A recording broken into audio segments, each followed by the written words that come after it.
খেলা হবে। কি খেলা? ফাইনাল খেলা হবে কার সাথে?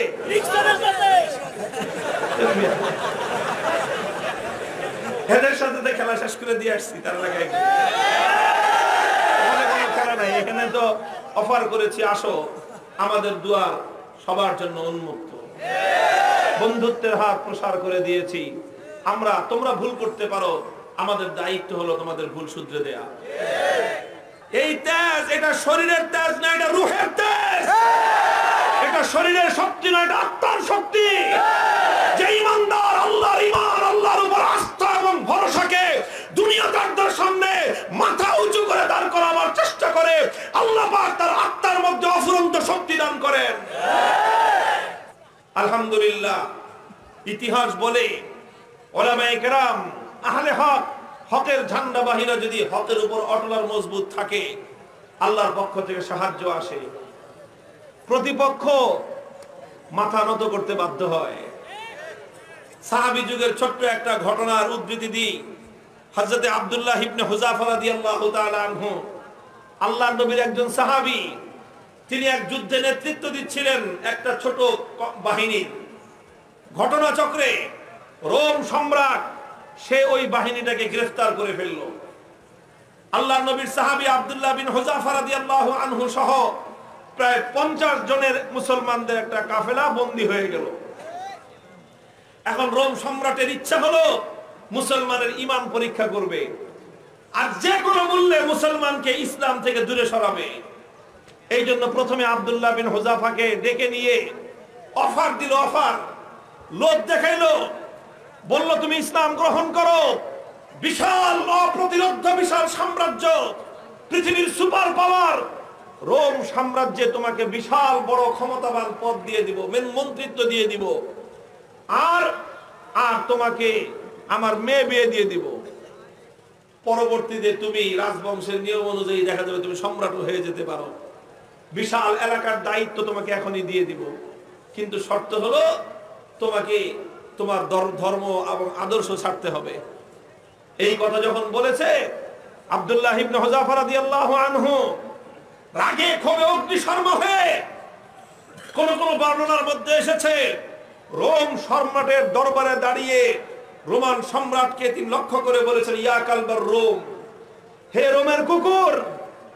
রোমের সম্রাট যখন তাকে ধর্ম ত্যাগের, ইসলাম ত্যাগের পরামর্শ দিয়েছে, তখন তিনি রোম সম্রাটের রাজ দরবারে দাঁড়িয়ে সম্রাট বলে নয়, রোমের কুকুর বলে সম্বোধন করে বলেছেন, মুসলমানের ঈমান এত কম দামি জিনিস না। সম্রাট মনে করলো শরীরে এখনো তেজ বেশি, তো এই জন্য এত গরম গরম কথা, এত গরম গরম কথা, তোমার তেজ একটু কমায় দেই। বলে দিছে জিন্দান খানায় নিয়ে বন্দি করো, খানা দানা বন্ধ, একটা দানা খাইতেও দিবা না, আর এক ফোঁটা পানিও পান করতে দিবা না। ডাক্তারকে বলে রাখছে নারী পরীক্ষা করতে থাকবি, যখন দেখবি যে একেবারে শেষ মুহূর্ত, এখন খাবার দাবার না দিলে আর বাঁচবে না, ওই সময়ে নিয়ে খাবার দিবি। খাবারটা কি দিবি সেটাও ঠিক করে দিছে, বলছে যে মুসলমানদের ধর্মে যে জিনিস হারাম সেটা দিবি, শুয়োরের গোশত আর মদ মিশানো পানি। ঠিক তাই হয়েছে। আব্দুল্লাহ বিন হুযাফা সহ না খেতে খেতে যখন মরণাপন্ন প্রায়, তখন একেবারে জীবন বাঁচানোর জন্য তাদেরকে খাবার দেওয়া হয়েছে। খাবার কি? শুয়োরের গোশত আর মদ মিশানো পানি। আব্দুল্লাহ বিন হুযাফা রাদিয়াল্লাহু আনহু চিন্তা করলেন, শরীয়তের মাসলা অনুযায়ী এই পরিবেশে জীবন বাঁচানোর জন্য সামান্য পরিমাণ শুয়োরের গোশত খাওয়া জায়েজ, জীবন বাঁচানোর জন্য। এটা তো আছে, ইল্লা ফামান ইসতুররা ফি মাখমাসাতিন গায়রা মুতাজানিফিল লিইসমিন ফাইন্নাল্লাহা গফুরুর রহিম। একজন মানুষ যদি এমন হয়ে যায় যে কোনো হালাল খাদ্য নাই, হারাম খাদ্য ছাড়া হালাল কোনো খাদ্য নাই, এখন না খেলে জীবন বাঁচবে না, সেই সময়ে জীবন বাঁচানোর জন্য সামান্য পরিমাণ হারাম খাদ্য গ্রহণ করা কি, এটা হলো মাসলা। কিন্তু উনি চিন্তা করলেন এখন তো শুধু হালাল হারামের প্রশ্ন না, এখন প্রশ্ন হলো মুসলমানের ঈমানের আত্মমর্যাদা বোধের প্রশ্ন। আজকে যদি আমি হারাম খাবার খাই, তাহলে রোম সম্রাট বলবে দেখছি মুসলমানের ঈমানের শক্তি কতদূর। এই সময় মাসলা ভিন্ন। এরকম পরিস্থিতি যদি কারো হয় তাহলে মাসলা ভিন্ন। খাবার খাওয়া হালাল জীবন বাঁচানোর জন্য, এটা যেরকম মাসলা।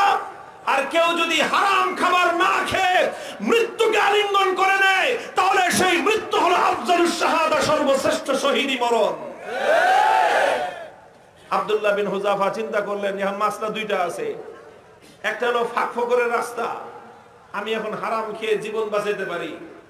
আরেকটা মাসলা কি, আমি যদি আমার জীবনকে উৎসর্গ করে দেই, আমার একজনের জীবন যাবে, কিন্তু কিয়ামত পর্যন্তের জন্য রোম সম্রাটের দরবারে ইসলামের ঝান্ডা সমুন্নত হয়ে যাবে।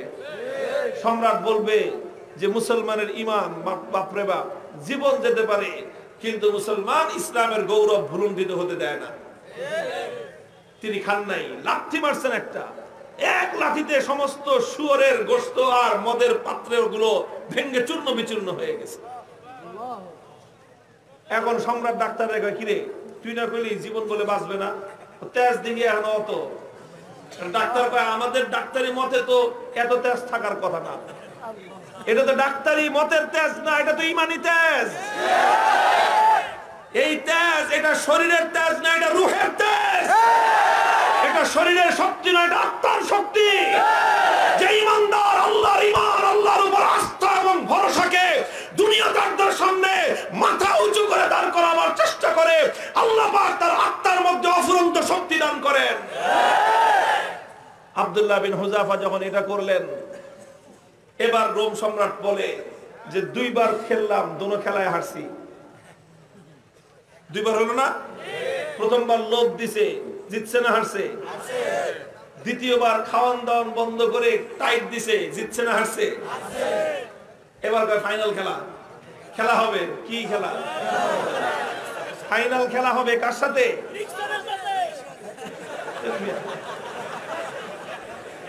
এদের সাথে তো খেলা শেষ করে দিয়ে আসছি, তার আগে কোনো খেলা নাই। এখানে তো অফার করেছি, আসো, আমাদের দুয়ার সবার জন্য উন্মুক্ত, বন্ধুত্বের হাত প্রসার করে দিয়েছি আমরা। তোমরা ভুল করতে পারো, আমাদের দায়িত্ব হলো তোমাদের ভুল শুধরে দেয়া।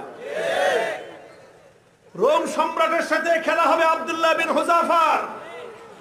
একজন হলো সম্রাট, আরেকজন তার একজন বন্দী, তার জিন্দানখানার কয়েদি, আরেকজন সম্রাট। খেলা হচ্ছে ফাইনাল খেলা।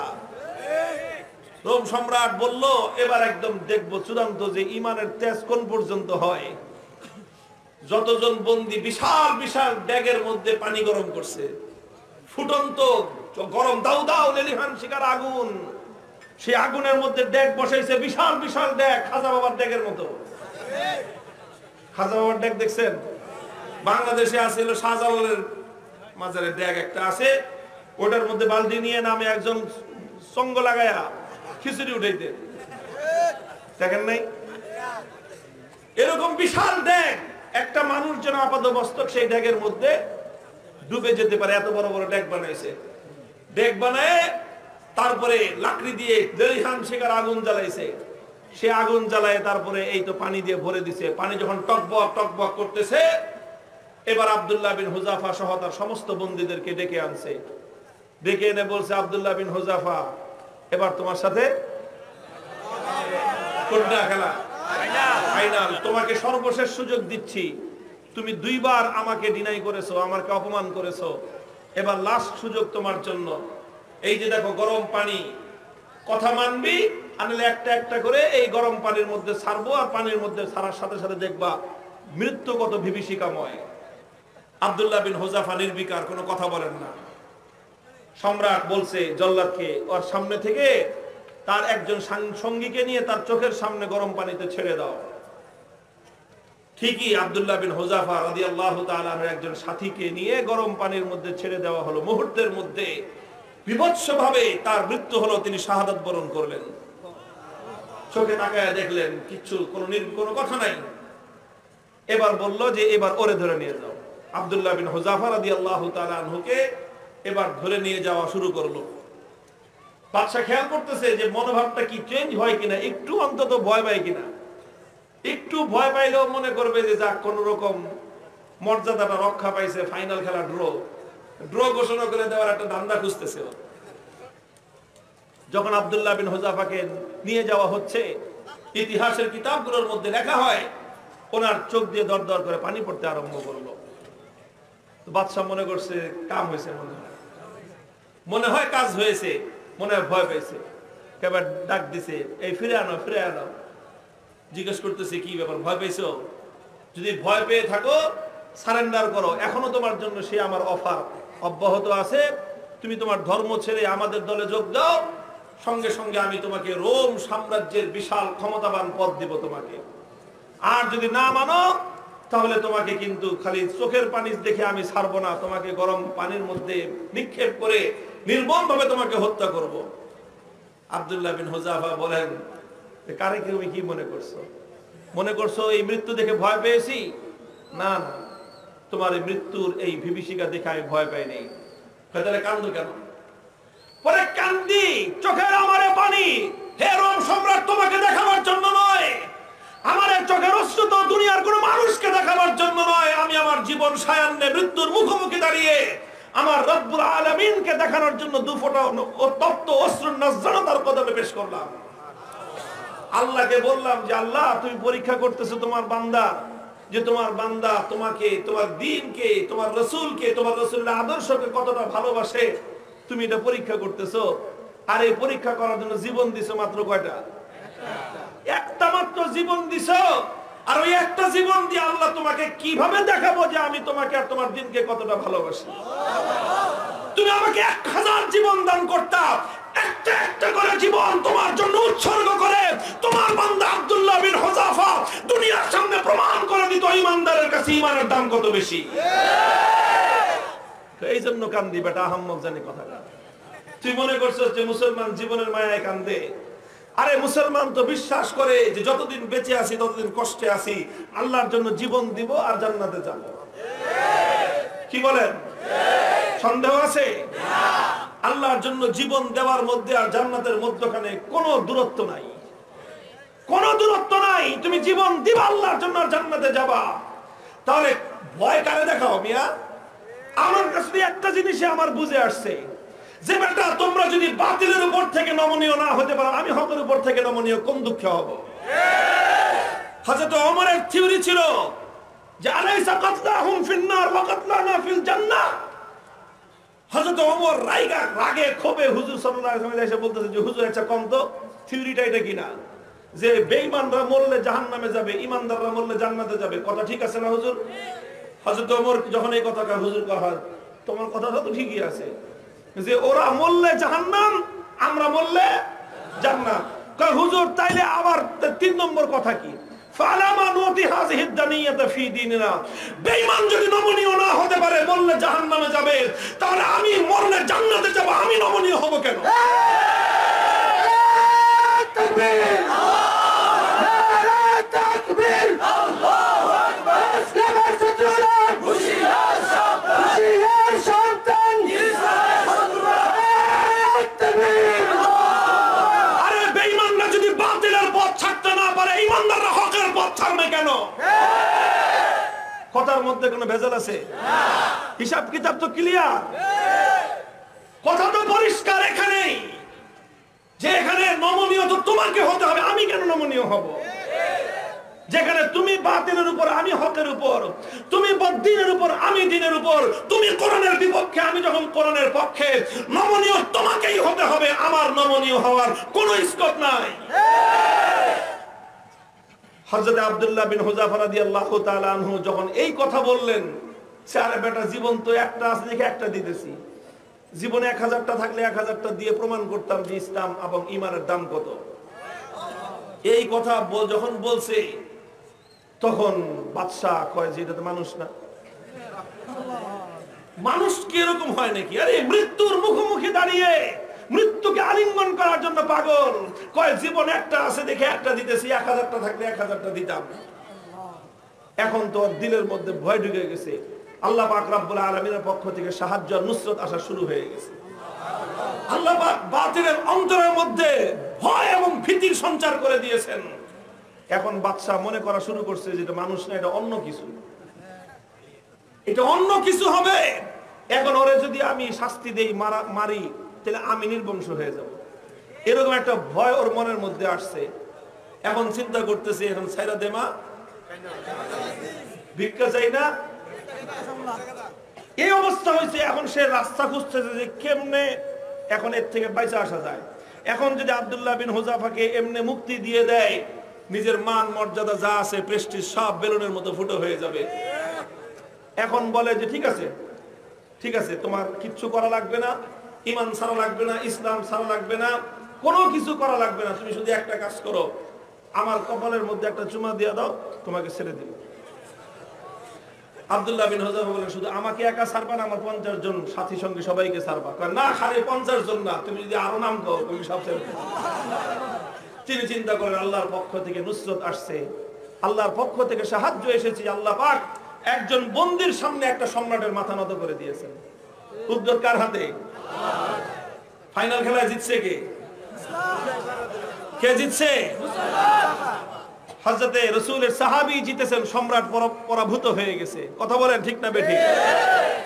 তিনি চিন্তা করলেন যে আমার একটা কাজ, এই কাজের দ্বারা তো ইসলামের গৌরব নষ্ট হবে না, আর সঙ্গী সাথীদের জীবন বেঁচে যাবে। ঠিক আছে, তাও ওনার আত্মমর্যাদা এতটা বেশি যে সরাসরি কাফেরের কপালে চুম্বন দিবেন, আত্মমর্যাদায় বেঁধেছে। কাফেরের কপালে নিজের পাঞ্জাবির আস্তিন রাখছেন, আস্তিন দেখে নিজের পাঞ্জাবির হাতের উপর চুম্বন করেছেন। বাদশা করে যেমনি হোক, সম্মানটা তো বাঁচছে আমার কোন রকম তো বাঁচছে। আমি খালি বলতে পারলাম যে না না না, আমি হারি নাই, হুযাফার সাথে আমার একটা মিউচুয়াল আন্ডারস্ট্যান্ডিং হয়েছে, সেইভাবে কাম হয়েছে।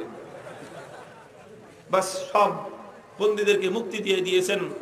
এই খবর যখন খলিফা ওমর ফারুক রাদিয়াল্লাহু তাআলা আনহুর কাছে গেছে, তিনি সাহাবায়ে কেরাম বড় বড় সাহাবীদেরকে নিয়ে অগ্রসর হয়ে আসছেন যে আব্দুল্লাহ বিন হুযাফাকে সংবর্ধনা দেওয়ার জন্য, যে আব্দুল্লাহ বিন হুযাফা, তুমি এবং তোমার 50 জন সঙ্গী আজ রোম সম্রাটের দরবারে আল্লাহর দ্বীনের ঝান্ডা যেভাবে সমুন্নত করেছো, আল্লাহর দ্বীনের গৌরব, মুসলিম জাতির মর্যাদা সমুন্নত করেছো, গোটা মুসলিম উম্মার দায়িত্ব আর কর্তব্য হয়েছে এখন তোমাকে সম্মান জানানো।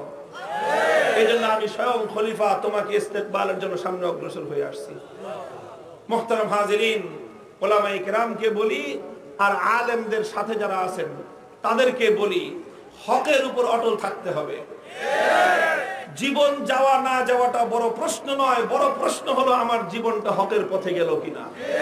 জীবনের শেষ মুহূর্ত পর্যন্ত ইসলামকে, আল্লাহর দ্বীনকে বিক্রি করে ব্যক্তিগত স্বার্থ উদ্ধার করা যাবে না।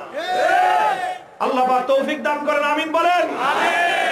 ইনশাআল্লাহ এভাবেই আমরা পথ চলবো, ইনশাআল্লাহ ইনশাআল্লাহ এভাবেই পথ চলবো।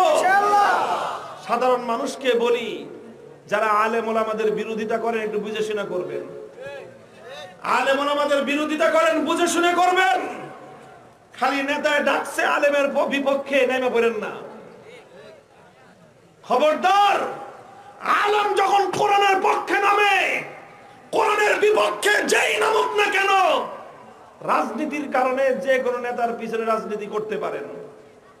দেশের উন্নয়নের স্বার্থে, রাজনীতির উন্নয়নের স্বার্থে যে কাউকে নেতা মেনে যে কোনো দলের আদর্শে রাজনীতি করেন, যে কোনো দলের হয়ে আপনি এলাকার উন্নয়ন করেন, কোনো অসুবিধা নাই। কিন্তু খবরদার, খবরদার, আল্লাহ না করুন, আল্লাহ না করুন, কখনো যদি কোনো নেতা আপনাকে আলেমের বিপক্ষে ডাকে, ইসলামের বিপক্ষে ডাকে, আপনি আপনার বিবেক দিয়ে যাচাই করবেন হক কোন পথে আছে, কোরআনের কথা কার পক্ষে আছে। আপনি তখন যদি কোরআনের কথাকে পিছনে ফেলে নেতার কথাকে অগ্রাধিকার দেন, বোঝা গেল যে আপনি আপনার রাজনীতির সামনে ঈমান বিক্রি করলেন। আর যদি আপনি মনে করেন যে না, নেতা নেতার জায়গায় আছে কিন্তু কোরআনের বিপক্ষে নেতার আনুগত্য করতে আমি প্রস্তুত না, তাহলে আপনার রাজনীতিকে আপনি কোরআনের সামনে নত করে দিলেন, আপনি ঈমানদার। মুহতারাম হাজিরিন, আল্লাহ পাক আমাদেরকে বুঝবার তৌফিক দান করুন। উলামায়ে কেরামকে অবস্থান বিবেচনা করবেন, আলেমদের কথা বিবেচনা করবেন যে কোরআন হাদিসের পক্ষে আছে কিনা।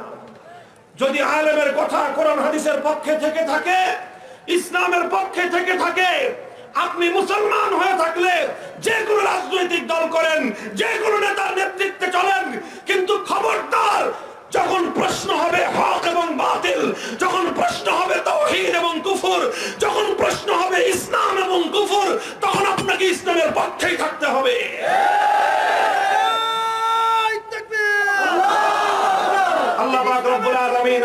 সকলকে তৌফিক দান করেন। রাত 12টা বেজে গেছে, আল্লাহ আপনাদের গোটা এলাকার উপর রহমতের বৃষ্টি বর্ষণ করুন। শাসক বর্গ আমরা তাদের কল্যাণকামী, আল্লাহ তাদের দ্বারা দেশ জাতি এবং ইসলামের কল্যাণে ভূমিকা পালন করান। তাদেরকে বেশি বেশি ভালো কাজ করার তৌফিক দান করুন। ভুল ত্রুটি থেকে আল্লাহ পাক রব্বুল আলামিন কুদরতের মাধ্যমে তাদেরকে হেফাজত করুন। সুবহানাল্লাহি ওয়া বিহামদিহি সুবহানাল্লাহিল আযীম। আল্লাহুম্মা সাল্লি আলা মুহাম্মাদিন নবিয়্যিল উম্মি ওয়া আলা আলিহি ওয়া সাল্লিম তাসলিমা। রব্বানা আতিনা ফিদ দুনিয়া হাসানাহ ওয়া ফিল আখিরাতি হাসানাতাও ওয়া কিনা আযাবান নার। হে আল্লাহ মাবুদ রব্বুল আলামিন, রাত গভীরে আমরা আপনার বান্দা বান্দীরা আপনার শাহী দরবারে ভিক্ষার হাত প্রসার করে দিয়েছি গো মাবুদ। হে আল্লাহ, আমাদের এই হাতগুলোকে আপনি কবুল করে নিন। আজকের মাহফিলকে আপনি কবুল করে নিন। হে আল্লাহ, নওচক মাদ্রাসাকে আপনি কবুল করুন। তালিম, তারবিয়ত, তামির, মালিয়াত সব দিক থেকে তারাক্কি এবং উন্নতি দান করুন। সমস্ত হাজাতগুলোকে গায়বের খাজানা থেকে আল্লাহ আপনি পুরা করে দিন। হে আল্লাহ মাবুদ রব্বুল আলামিন, হাজার হাজার মানুষ দূর দূরান্ত থেকে এখানে সমবেত হয়েছে। আল্লাহ, মাহফিলকে কবুল করে আজকের এই মাহফিলকে আমাদের সকলের জন্য নাজাতের জরিয়া করে দিন। ইয়া আল্লাহ, আমাদের আপনজন যারা দুনিয়া থেকে বিদায় নিয়েছেন, ইয়া আল্লাহ, মাটির নিচে শায়িত সারা দুনিয়ার সমস্ত মুমিন নারী পুরুষকে আল্লাহ আপনি মাগফিরাত নসিব করুন। ইয়া আল্লাহ, যারা মাদ্রাসার কাজে সহযোগিতা করে, মাদ্রাসার কাজে অতীতেও সহযোগিতা করেছে, করছে, ভবিষ্যতে করবে, ইয়া আল্লাহ আপনি তাদের সকলের সহযোগী হয়ে যান। ইয়া আল্লাহ, আমাদের দোয়াকে আপনি কবুল ফরমান। ربنا تقبل منا إنك أنت السميع العليم وتب علينا يا مولانا إنك أنت التواب الرحيم سبحان ربك رب العزة عما يصفون وسلام على المرسلين والحمد لله رب العالمين.